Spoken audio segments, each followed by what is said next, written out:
All right, so this webinar is being recorded. You should get like a, that you have to like say okay and agree. So this is so that we'll send it out to everyone and you can either, review it again, or for anyone who hasn't seen it, they can check it out. So everyone, welcome. Happy Wednesday afternoon. So my name is Victoria Yepes Taylor. If you've been working through the U.S. Admissions Office, you certainly know me and all of my names. As well, we have our head of admissions. We have Gemma Hadid-George is with us as well. Greetings from Hello, everyone. From Europe. Thank you so much, Gemma. We've also got Bobby, who's a Richmond alum and joins us from New York. How you doing, guys? And we also have Eliana supporting us too from the UK team. So lots going on here. So we're thrilled to have you. It looks like most participants are all filled in, and 305 sounds good to me. So all right. So we are here to talk about the UK student visa application process. I realize you may have questions about other things as well. Understandable, but we are going to focus on that right now for today. You're certainly welcome to email us about questions on other topics, and I'm sure I even owe a couple of you, a handful of you, an email or two, and I'm sorry, I'm busy, I'm doing a PowerPoint.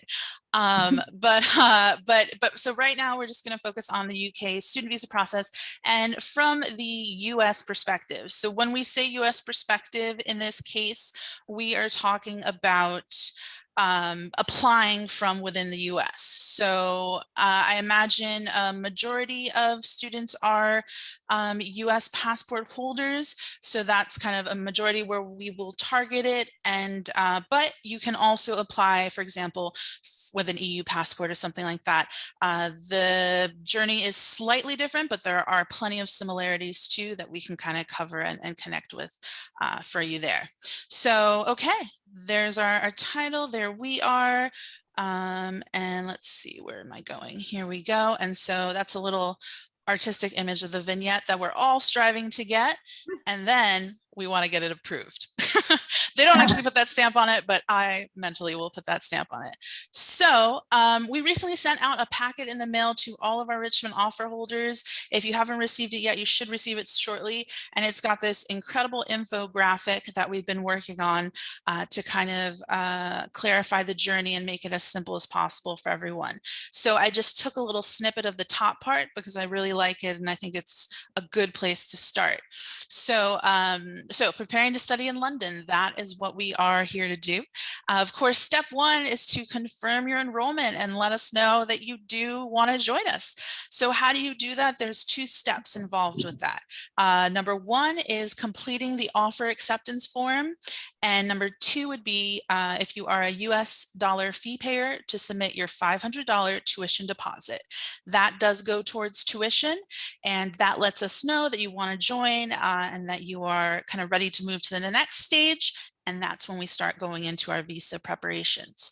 Also at this time, it's good to, if you haven't taken care of the FAFSA side of things, I know loan award letters have just recently gone out, so everyone's kind of working on that. But if you have not yet, definitely check out the FAFSA application if you are eligible, and please use our code G10594. It's the best way to get it to us, because you can also search for the school, but like me, the school has a lot of names and sometimes it's hard to search. And then finally, exploring housing. So as you've seen on our website, we have a great move coming up to Chiswick Park. And with that comes a bunch of different accommodation options. We have a partner that we're working with, and all of that information can be found at the Richmond accommodation page. So right now it's a good time to be working on all of these items. But for the next steps for offer holders here, I'm going to hand over the mic to Gemma to take over.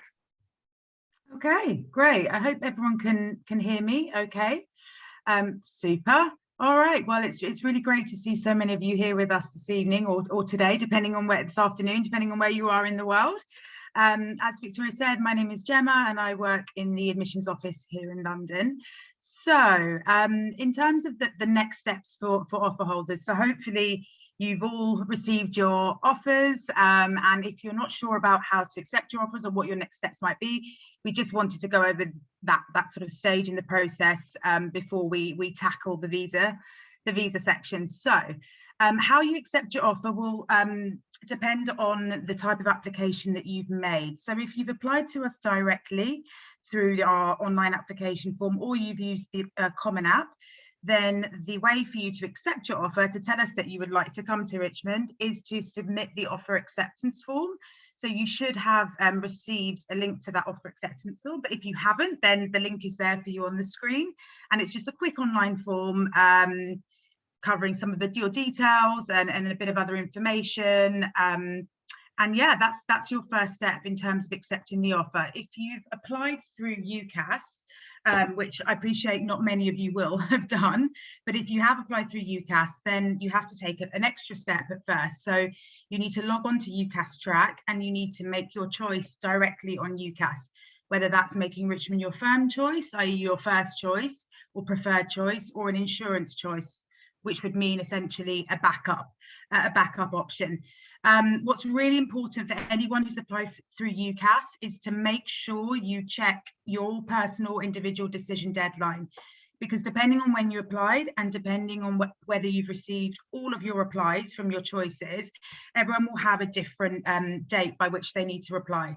So it's really important that you make sure you know what that date is, and that you submit your decision by that date. Otherwise, UCAS will make that decision for you and decline all of your offers on your behalf, which is absolutely not what you want them to do. So if you've applied to us directly or through the Common App, the first step is to complete the offer acceptance form. If you've applied through UCAS, then you need to log on to UCAS Track, make your choices, and hopefully you'll make Richmond your firm choice. And then after that, you follow the step above. So then you complete the offer acceptance form. Okay. So once you've done that, what do you do afterwards? So there are a few things that you'd need to do. Firstly, familiarize yourself with the accommodation options. So in the infographic that Victoria showed before, there's a link to our website. If you go onto this Richmond website and look at the accommodation page, we've got lots of really useful information about our new provider, and lots of tips for searching for other off-campus options if that's what you'd like to do. So I really recommend that you get ahead of the game and have a look at accommodation as early as possible, just to really give yourself the time to consider your options properly and make an informed choice. And then, of course, once you've accepted your offer, just to make sure that we're completely aware that Richmond is the place for you, there's your $500 tuition confirmation deposit. And as Victoria mentioned, this is offset against your tuition and is also refundable in the event that you have to withdraw your acceptance for whatever reason. If you haven't already done so, now is absolutely the time to submit your FAFSA. If you've recently received a loan award letter from us, then please do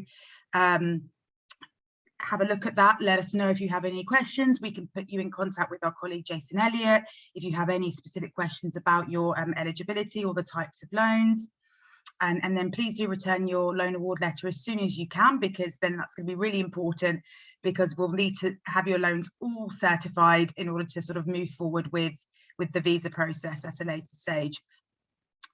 And then, of course, at the moment, most of you will have a conditional offer, and I suspect the condition for most students will be to successfully complete any work that's currently in progress. So please don't forget, once you graduated, once you've celebrated, to send us a copy of your final transcript so that we can confirm your offer, update our records, and move on to the next steps. And then for any students who are transferring to us from a college, or perhaps any students who've taken APs or any IB classes or dual enrollment, then we will request what we call a transfer credit evaluation. Once we've received all of your final transcripts, we will submit your academic records to our registry services team, who will evaluate what you've studied and map that against the Richmond degree, and sort of show, let you know how many classes you'll be able to, that you won't have to take, how many credits that you'll transfer when you join Richmond, and ultimately how many semesters it will take for you to graduate from Richmond University. Excellent. Okay. So I know there's Thanks. probably a few questions. I don't know if we want to answer some of these questions now, Victoria, or if we just carry on and then perhaps answer questions at the end. It's entirely up to you. Yeah, I think let's carry on. And then, yeah, I certainly see the number building up in the chat, and I know Bobby's keeping an eye out for us there. Excellent. And so, yeah, maybe we can, if several people have the same question, we can just kind of hit it all. But yeah, feel free, before you forget, to put the question in the chat, and we are not ignoring you. We will come back to it. All right. So Okay. some of you may be asking, where is my CAS letter? That's a great question. So I just like to remind everybody that one does not simply receive their CAS letter. Okay, there's certain criteria that have to be met, and the reason why is not, we're not trying to be difficult. A lot of this information needs to be included within the CAS letter, so that's kind of why, we'll go through the list and you'll kind of see, oh, maybe that's why I need to do this. And you may just need to graduate from high school, and that just perhaps has not happened yet, and that's perfectly fine. And so that's just my fun admissions themed meme there for you. So CAS preparations here. When can I apply for my visa? Okay, so connecting back to our infographic a little bit. So first of all, you probably heard the word CAS. You've heard that, or not the word, but the phrase. So it's confirmation of acceptance for studies. From now on, we'll call it CAS. And this is needed for the visa application. You can't apply for your visa before you have this letter. This letter has a unique ID number on it, a CAS ID number that you have to input into your application, and that number stays with you throughout the process. So CAS comes first, then visa application. All right, so what do we need to get this CAS letter? So first of all, you need an unconditional offer. This you can find out by looking at your offer letter and just seeing what the conditions are. Like I mentioned, for many of you, it may just be final transcript, high school diploma, things like that, which is perfectly fine. If you've already graduated or finished your semester or what have you, then that might not be it. There might be another condition, or you may already have an unconditional offer. Number two, a valid passport. This is something I know many of you probably have already, but if you don't, this is the time to get working on that, because as you know, over the past year or two, as different offices have been closed, the time to get your passport is taking a little bit longer than we're used to. So if you do need your passport, or if it's expiring soon, take a look and see when it's meant to expire. Then that is something you can definitely be working on right now. Number three, a CAS request form. So this can be found on our offer holders page. And this is just a simple form that you fill out. It kind of goes through, just reminds you of a couple of the topics that we cover in this presentation. And it's just one thing I do want to flag though, completing this form does not automatically create your CAS letter. It's something the UK admissions office refers to when all of this criteria has been met. All right, so now number 4 and number 5. So 40% tuition paid, and a fun little asterisk there. And these two kind of go together, 40% tuition paid and maintenance funds or appropriate loan coverage. So how do we calculate 40% tuition? So that would be your Richmond tuition. If you've received any merit scholarships, you would subtract that and then times 0.4, 40%. That's the 40% tuition mark that we are looking at. Now, what if you are perhaps using student loans to cover 100%? Then once you have your loan confirmed, that would meet the criteria. 100% beats 40%, that would meet the criteria there. However we can get to the 40%, that checks that box. And then the final item is the maintenance fund. So this is the concept that the UK government wants to know that a student can support themselves while they're in the UK. They've calculated that a student needs just over £12,000 to do so, equivalent to about $16,000, depending on the conversion of the day. This can be shown in savings, checking account, things like that, or it could be included in your loans. So some of you may see on your loan award letter that some of the offerings cover more than tuition. And a lot of times they're considering that maintenance fund in there as well. So I know the maintenance fund is a little, it is a little complicated. So if you do have additional questions about that, we can certainly address that. One other thing to flag at the moment is that US passport holders are considered low-risk nationals. So it is very rare that they have to show this financial maintenance, this financial evidence, but low risk or not, you always have to be prepared for that evidence to be requested of you. So this is what we need to receive your CAS letter. Because why? Because all of this information will be in the CAS letter. We have to say that you have an offer from us. We have to include your passport number. We have to say how much tuition has been paid to the university or how much will be covered in loan. So all this information, or the majority of it, has to go into the letter. All right, so next step, you have your CAS letter now. Am I done? What kind of snazzy, funny image has Victoria put here? But wait, there's more. So you are not done once you have your CAS letter. I know it feels like a project just qualifying for your CAS letter. That is the beginning. That is step one. But then you do need to continue and apply for your visa. So you can't just hold onto your CAS letter and use that to gain entry. You're not done there. So let's go into that a little bit further. So for next steps here. So once you receive your CAS letter, you'll receive it by email from the UK admissions office. You can go online to the the UK student visa application website. So there you go. I went into the second one, Home Office website there. Now you do need to apply before you travel to the UK and no more than 6 months before the start of your course.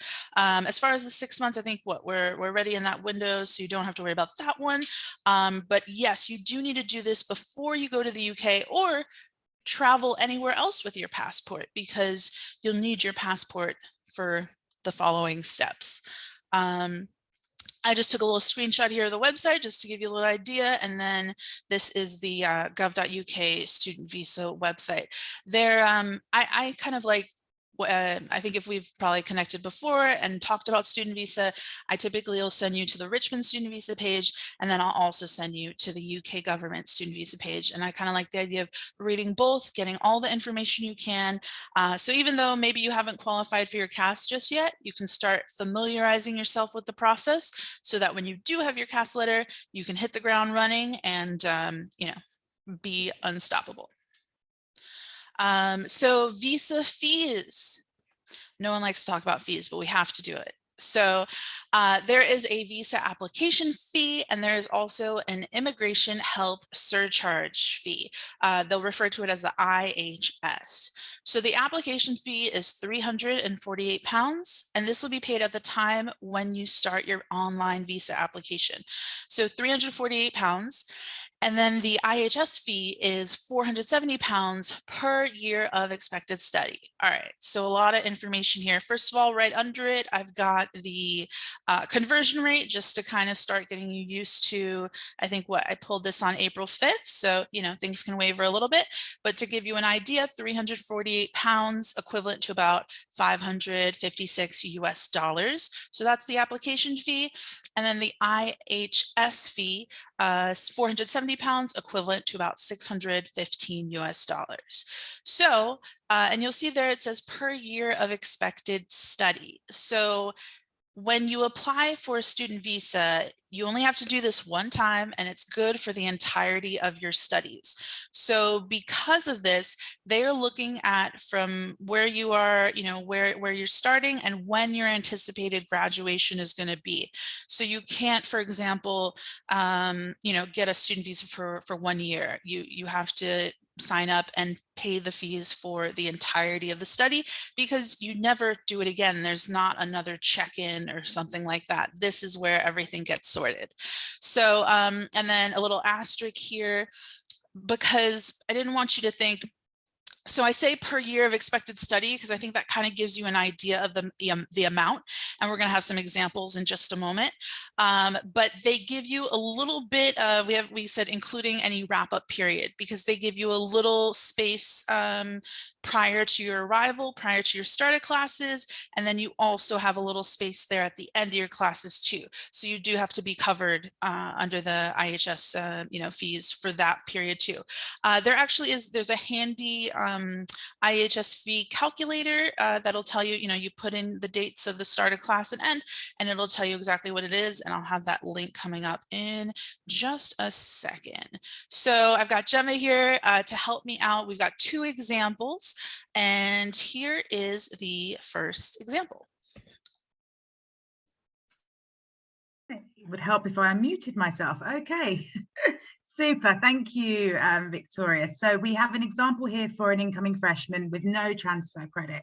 So you're coming from high school, you don't have any transfer credit, which is absolutely fine, by the way. You may not have any APs or any IB, again, absolutely fine. So you're looking to be studying for 4 years. So your application fee will be £348. The immigration health surcharge fee, based on the dates for the upcoming academic year, works out at £2,115. So when we add those together, the total amount would be £2,463, which is approximately, based on today's conversion exchange rate, is $3,210.46. So that's the total fee that you'd be looking at for the visa application process, which is your application fee for the visa and the immigration health surcharge fee. You may be thinking, what is this immigration health surcharge fee? Do I have to pay it?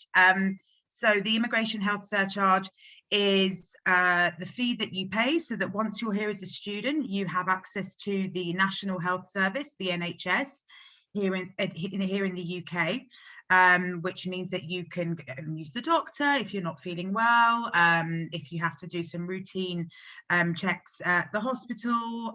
All students will always have access to accident and emergency.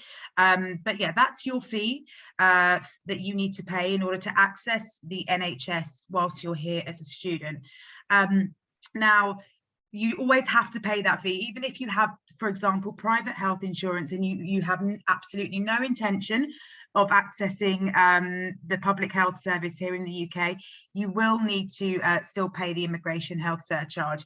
But you're paying in advance, as Victoria said, for the duration of your study. And it's really good for you to use the calculator if you can, just to give yourself an idea of the estimated cost. And it's going to vary depending on the length of study. So if you're coming in with some transfer credit, then you're not going to be paying as much in immigration health surcharge fee as somebody who's coming straight from high school for 4 years, but that's because you won't be here for as long.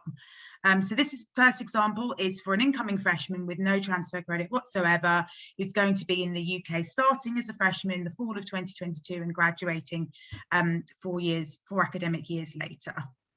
Okay, and then here we are. We have an incoming postgraduate student starting in the fall. So I think I recognise a couple of the names. I think we do have some postgraduate offer holders on the webinar today, which is great. So for an incoming graduate student starting in fall, so you'd be doing the fall semester, the spring semester, and then the summer. So it's just over 12 months. Again, the application fee is a fixed fee. That's going to be £348. The immigration health surcharge will be based on the dates, the start and the graduation date for our postgraduate students will be £705. So the total fee is £1,053, which is approximately $1,372. Oh, and let's not forget the 89 cents. So there we are. That's an example of two calculations there, and there'll be a number of different calculations in between, but we just wanted to kind of give you two versions to get you thinking about the process, and just to give you an idea of the costs and the fees involved in applying for your visa. Excellent. Okay. Thanks, Gemma. I gave you all the numbers. I know. I gave you all the math. I know. That's okay. But yeah, I think these, these examples might not apply exactly to you, but I do like the idea of just kind of giving you the gist, so you can kind of have those numbers in mind. All right. Oh, and then up top, I have the link here, which has the calculator, which you can also find on our student visa page. But that'll give you a good idea too of the expected costs there. All right. So once you have paid your fees on the online application, the next step is to schedule your biometrics appointment. Biometrics is a really fancy way of saying that they're going to take your fingerprints and they're going to take your photo. And the photo that they use is the photo that will be the photo on your visa, on the sticker that they put within your passport. So, just think about that if photos are important to you. I do kind of want to highlight that it is at this stage as well that there are two routes to kind of go with this. So there is a premium route that offers a faster turnover, has a premium cost, things like that. And there's also the traditional route that takes about 4 to 5 weeks. So for this presentation, I've focused on the traditional 4 to 5 week route, because if you're starting now, you're planning now, there's very little reason that you should need to do a premium route. But if you do have an interest in a faster turnaround or things like that, we can certainly discuss that with you. But I just want to say at this point, there isn't a need for a rush, because you're right on time.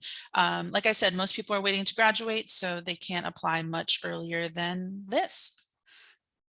Okay, so once you've gone to your biometrics appointment, and your biometrics appointment is, if you go traditional route, it's at a local immigration office. So each city usually has, 1 or 2, and you just go there. And these immigration offices, they, let me just go back to this slide real quick. These immigration offices, they do immigration stuff for the US, they're USCIS offices. So they're not experts on UK visas.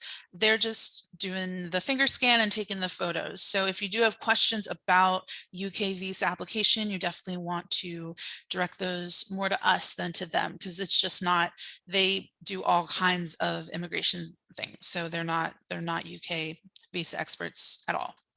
Although maybe you'll find one, I don't know.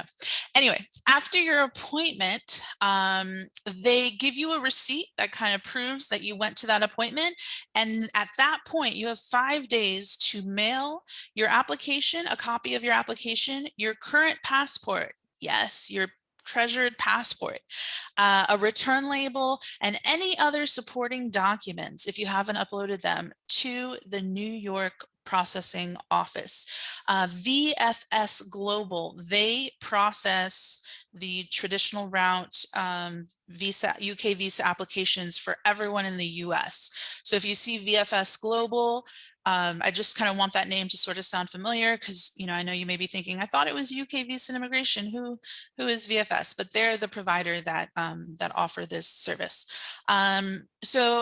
Oh, I thought I was afraid we lost her. She's back. Welcome back. Yeah, so you do have to mail your current passport. Make sure that it has a blank page, because they're going to put a sticker in it. They call it the visa vignette. I call it a sticker, but I want you to know the word vignette so you don't get confused with that. And then, yeah, if your application is posted or mailed without a passport, then it may be refused. So you want to make sure that everything that you're mailing off is, that you double check everything that you have in there, anything else that maybe they've requested you send. But the main thing I just want to highlight is the passport, because I have had students send off their application without their passport in it. And Amazingly, they have been able to send it in and add it as well, but it's not a fun journey to go on. So yeah, so you do have to mail off your application, and that is what is part of the 4 to 5 week process, is that you are mailing off your application. It's going to New York, wherever you are in the States, and then it's coming back. Granted, you're going with as priority as quick a mailing as you can, but your passport is being mailed. Now, if you don't like the idea of mailing your passport, this is where there are premium offerings where you can go to one of 10 processing centers, VFS centers in the US, and you can bring in your passport, but it still gets mailed back to you. And there are 10 centers in the US. We can discuss the premium centers more if you'd like. They're basically in like the 10 largest US cities. Being raised in Tampa, I know we're not one of them. But so you kind of, for the most part, but we can always look that up for you. All right. Time for a cute image. So now we wait, Harry Potter style. So you've mailed it off, and now it's up to it's up to the UKVI powers that be. You will receive notification when your application has been received. You should receive an email, and you will receive notification when it is on its way back to you. And that's always a good sign, because then usually it's like a day or two, it's back to you. So that's great. Other than that, the VFS Global, UK Visa and Immigration are not incredibly communicative. So that's why we do encourage you to be as confident as you can be in what you're mailing off. And what was I going to say? Yeah, as confident as you can be, and just also keeping an eye on your spam and junk folders, because I've noticed, I think it's something about the .uk emails, things like that. I know it happens for Richmond sometimes too, that throughout this whole period, you want to keep an eye on whatever email you've given them, make sure there aren't any typos, and keep an eye on the spam junk folders for Richmond emails, as well for this email about letting you know that they received it and it's coming back. They will email as well if there is an issue, but we are trying to avoid that email. But if they do email you that, you just take action, do what they've requested, and kind of move forward. Excellent. All right. So happy days when your visa is issued. So on the right there, that is the vignette that we are all striving to get, but ideally with your photo on it. And so US nationals will receive a 90-day vignette sticker in their passport, and you use this to enter into the UK. So you show this at customs.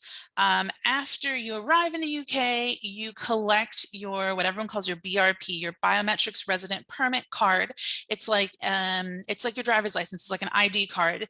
And this way you don't have to have your passport with a sticker in it, because the passport sticker will expire. So I know a lot of times students get nervous. They say, I signed up I paid fees for 4 years. Why does the sticker expire in 90 days? That is the 90 days you have to arrive on with the vignette, and then you pick up your BRP card. You pick it up at a local post office. So when you are filling out your visa application, they will ask you if you want it to go to like a specific center, or they'll ask you for a zip code. So this is where it's up to you a little bit. If you have a area, like if you're planning to go with our partner housing provider, you can use that zip code. If you'd rather just use the Chiswick Park zip code, that would work too. It's supposed to be convenient to you. It's not like you have to go to one specific post office. And then this is one way where if you are an EU passport holder, it is a little different. There's a digital version, so it's not a sticker situation. But we can always talk about that in more detail if needed. All right. So now finally, oh my goodness, I feel like I've held my breath for the 6 months with you. I have no idea who this strange child is, but she's very excited to be in London. I can tell you that. And so arriving in London, so these are your dates. Undergraduates and graduates are different. Please note, orientation for undergraduates is August 30th through September 2nd, with first day of classes being September 5th. Graduates, your orientation is a little is shorter. It's 1 day, September 16th, and then first day of classes is September 19th. I believe we're going to have a hybrid offering or it could possibly be virtual. I know the past few semesters orientation has been virtual. It's been working out pretty well as far as a lot of orientation activities can be done virtually, registering for classes, getting your email sorted out, all that kinds of stuff. So, and then you just kind of do the fun in-person London stuff when you're in London. So because of that, I think I don't think our student affairs, our team has made the official call.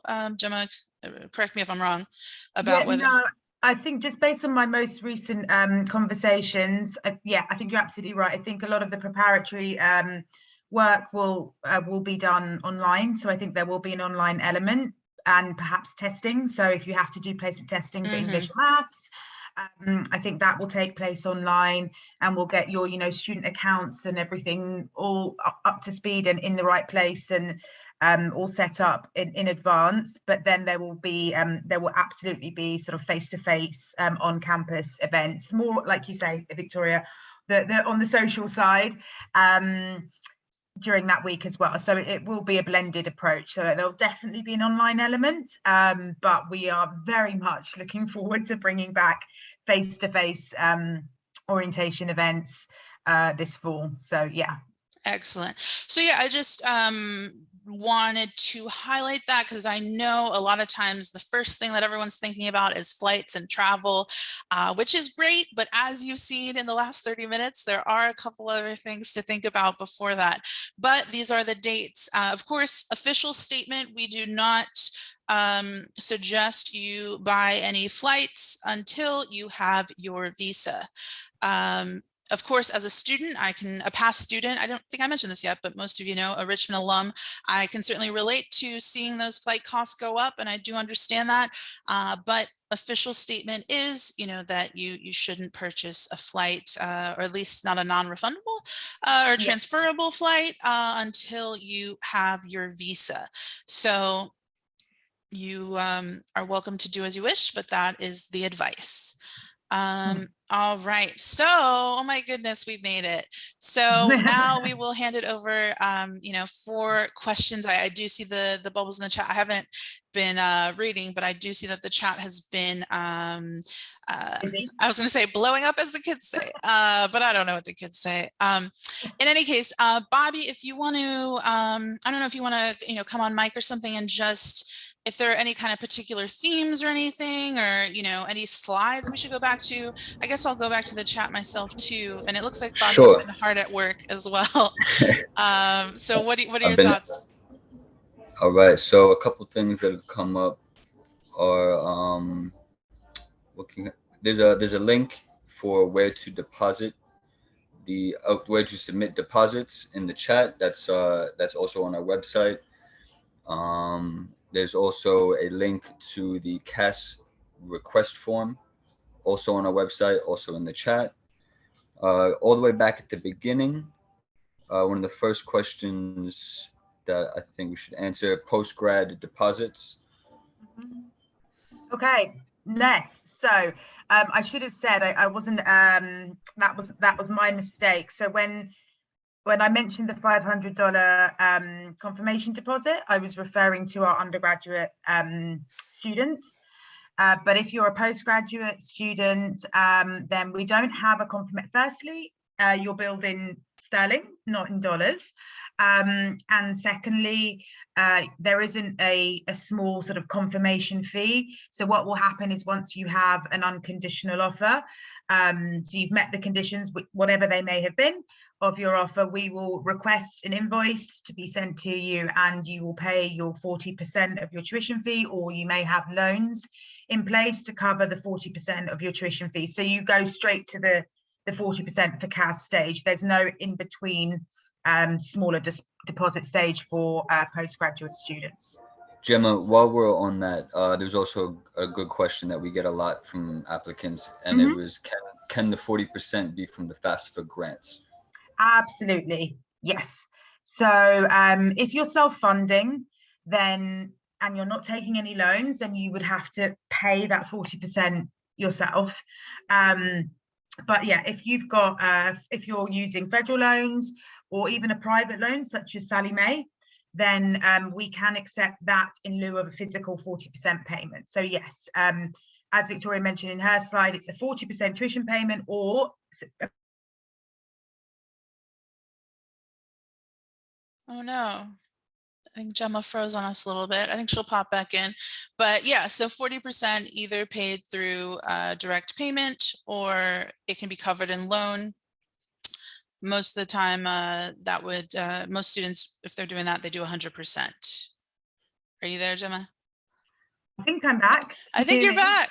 I'm sorry. I don't know what That's all right. happened there. It's the transatlantic connection. You guys froze and I thought, oh dear. Oh Have no. they frozen? I wasn't quite sure. So I don't know at what point I cut off. I'm really sorry, everyone. Yeah, it's all right. Thanks for stepping in. Yeah, no problem. Yeah, I was trying to roll through the chat, but I don't know if I, yeah, any other? Another question that we've gotten before that we have in the chat is for the application, for the visa application fee, is that all due in total at the time of application? And also a related question is there any type of payment plan, or is that for the IHS fee, or is that all lump sum due at the same time? That's correct. Yeah, when it comes to the visa application fee and the immigration health surcharge, that's a fee that you're paying, you know, to the UK government, to the Home Office. That's not a fee that comes to the university. So I'm afraid, yeah, that's an upfront lump sum that is paid. But you're paying, you know, you're paying in advance for your 3-4 years, whatever it may be, your 1 year if you're a postgraduate student, for example. But yeah, I mean, I appreciate it's a lot of money. It is a big upfront cost, but yeah, I'm afraid that there isn't a payment plan option for the immigration health surcharge or anything linked to the visa application process, unfortunately. And also, is there a cost for the biometric appointment? Ooh, No, well, I don't believe so. asterisk, I guess if you're going to a local immigration office, no. If you're going a premium route, then there is a cost to go to a premium center, but not really for the appointment, which is interesting because you think everyone's figured out how to put fees everywhere. So yeah, not really a charge specifically for the biometrics, but good question. Yeah.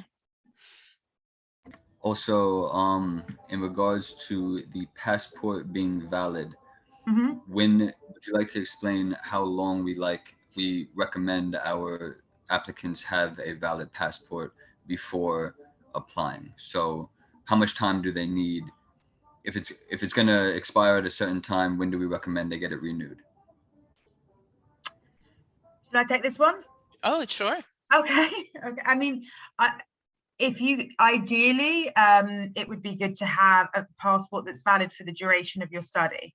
I think that sort of eliminates any possibility of, well, obviously, apart from if you lose your passport, you know, these things can happen. But, you know, to have to renew your passport partway through. So ideally, for the duration of your study, but I appreciate you can't always renew your passport just whenever you want to. But as a bare minimum, I mean, you will need your passport needs to be valid in order for you to travel. So you're not going to be traveling before. Bear in mind with your visa application, once you receive your vignette, you will only be able to travel, even if you apply for your visa well in advance and your visa is approved in June or July, the absolute earliest you're able to enter the UK on your student visa is 1 month before the start of your course. So if you're an undergraduate student and, you know, orientation's beginning at the end of August, so the absolute earliest you'd be able to travel would be the end of July. If you're a postgrad, the earliest you'd be able to travel would be mid-August because you start mid-September. So your passport needs to be valid for when you travel, and you should really ideally at the very least want to have at least 6 months, I would say, on your passport at the time that you travel. So if you're able to, if you're within the renewal period for your passport and you're able to renew that soon, and obviously not leave it, the last thing you want to do is be renewing your passport in July or August. So if you're able to renew it soon, then great. But and then you'll have a passport that's valid for the duration of your study. But at the very least, I'd say you'd need to have 6 months on it when you're, when you're traveling, so that you can get here and then have time to renew your passport from within the UK. Right. Did you want to add anything else there, Victoria? I was going to say, so yeah, if you're if you're within that 6-month window and you do apply for a new passport, it would be worthwhile to investigate an expedited option. I think normal processing time, I think was usually like a month and a half, but I don't know if they can promise that. So even though, an expedited might be, faster than you technically need, just the idea of getting them to hurry it up a little bit for you so that you can then dive into the student visa process is important. I know a lot of times when students are renewing their passport as well, they'll try to use their old passport in the meantime to apply for their visa. They'll give us the old number, and we can't do that. You have to use the passport that's going to receive the sticker. So this is definitely a good time to investigate that. Or even if you're on that border either way, certainly worth looking into and just seeing what the processing time would be. I mean, I do know students have either. See, the tricky part is, once you're attending Richmond, ideally you'd like to just have it so that you don't have to worry about it for the next few years. But because I was going to say, I know you can do it once you're in the UK as well. You can go to the embassy and all of that, or you can. Well, what was I going to say? Because I was like, you could do over break, but you wouldn't want to do it over winter, but perhaps over summer if you needed to. But that just sounds a lot more complicated than just getting it renewed, on this side of things, if possible. Yeah, absolutely. Also, get a lot of questions about being able to work on a student visa. On a student visa, you're allowed up to 20 hours. Is that correct, Gemma? That's correct. Yeah. So during term time, i.e. when you have classes, so during term time, you can work a maximum of 20 hours per week. And then outside of term time, you can work full time. But yes, during term time, it's a maximum of 20 hours. And to be perfectly honest, I mean, that's the Home Office rule, but we wouldn't really want you to be working more than 20 hours anyway during term time, because obviously you need to be able to dedicate sufficient time to your studies too. So that's the sweet spot, 20 hours. So that's absolutely correct.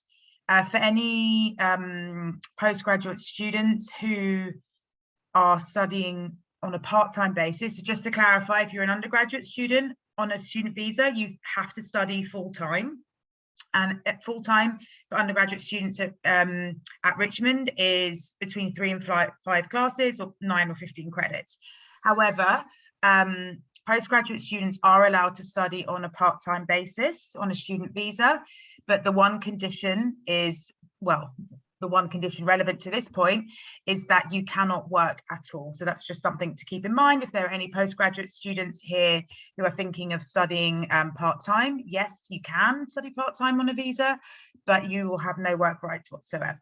Whereas full-time study for postgraduate and undergraduate is 20 hours, but you're allowed to work 20 hours per week.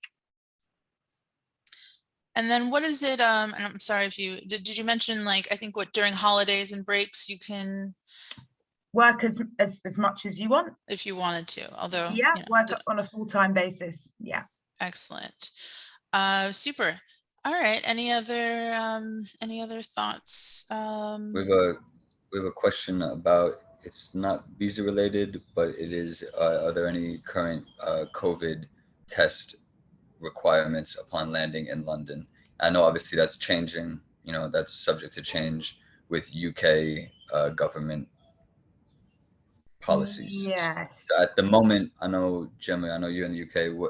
What is the situation at the moment? I believe they just stopped requirements, right? I believe so, yeah. So I think there's no requirement.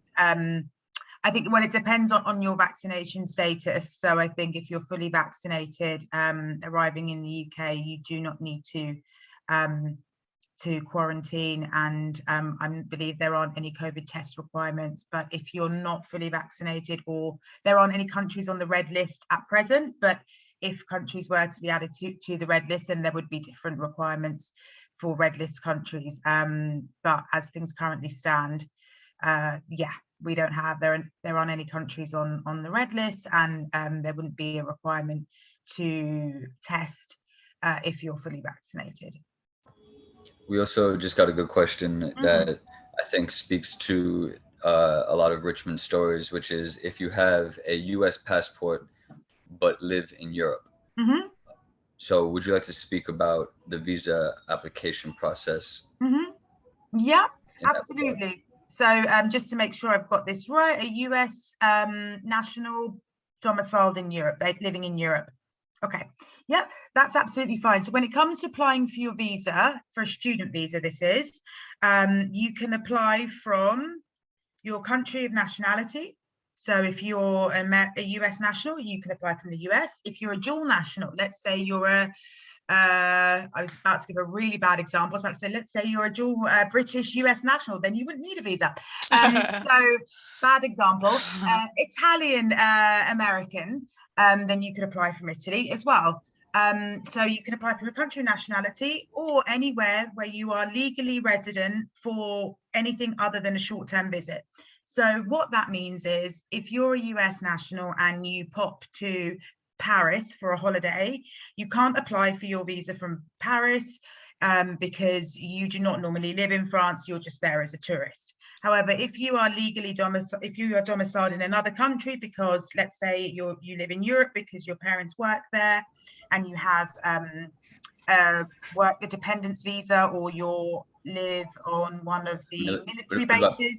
That's the situation. Yeah. So if you're on one of the military bases, say in Germany, then as long as you are there, I suspect you have a sort of a visa to be there. You can apply for your visa from there, and it's exactly the same process. You will complete your visa application online.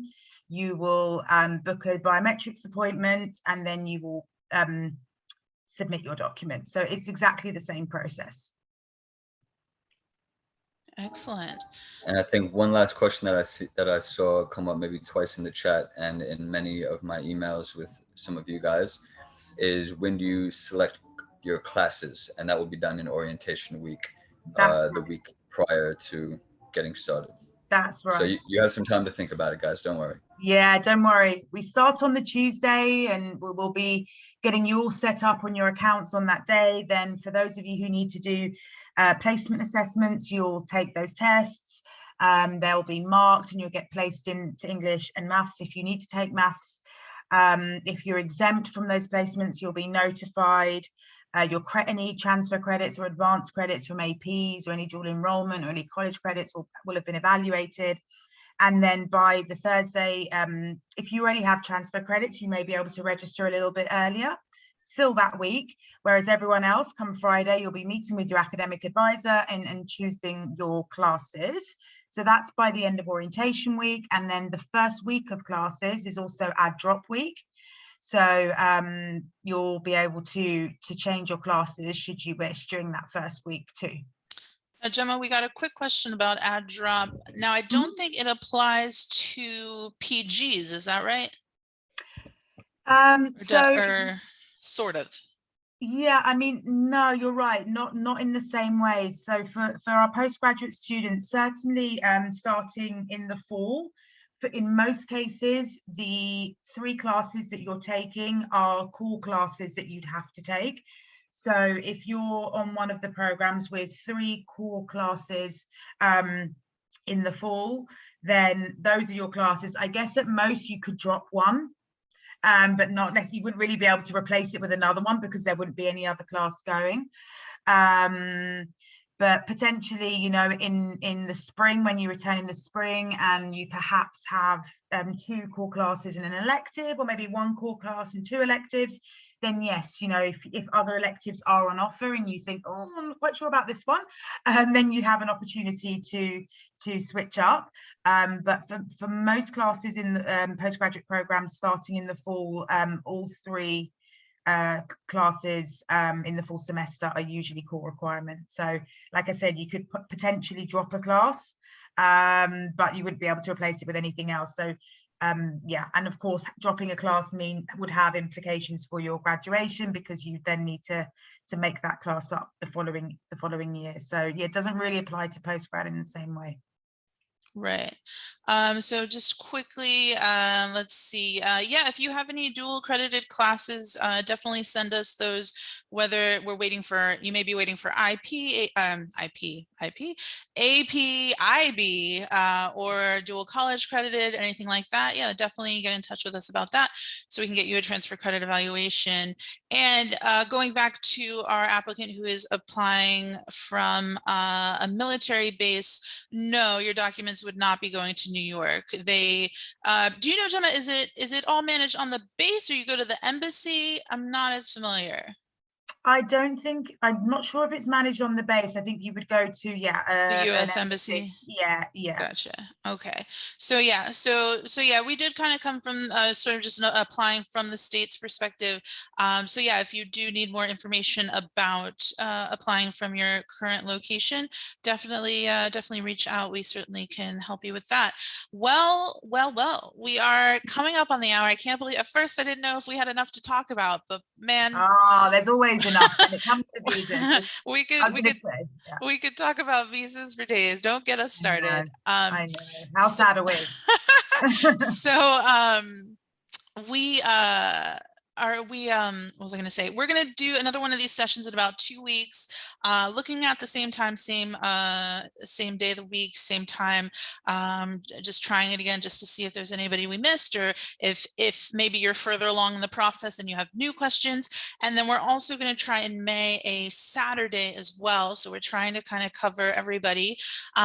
But as always, you can email us usadmissions@richmond.ac.uk. Gemma's team can be reached at admissions@richmond.ac.uk. And then, you know, if you want either one of us specifically, it can get, you know, directed to us as well. US admissions 617-450-5617. And yeah, I do, like I mentioned before, I think I do owe a few of you some responses, so I will definitely get on that. Yeah, okay, I think I think take a look at just the chat afterward, and, you know, see if there's anything, you know, anything we need to add. Thank you so much for all of you who did add questions. That's something I was really curious about, was just like, you know, what are we missing? Where do the questions lie, and how can we make this presentation better? So thank you so much for joining us today. Thank you to my co-presenter Gemma. Thank you to Bobby. Thank you to Eliana and the UK team for keeping an eye on things for us as well. Yeah, we are thrilled and happy to help you with this journey. If anything was unclear, definitely reach out and let us know. Yeah, any final remarks from anybody? No, I think, yeah, just great. Good job. I guess not. All right. Well, signing out. Thank you so much, guys. Thanks, everyone. Yeah, cheers. And looking forward to connecting with you and working with you all over this summer. Have a great morning, evening, or afternoon. Bye. Thanks, everyone.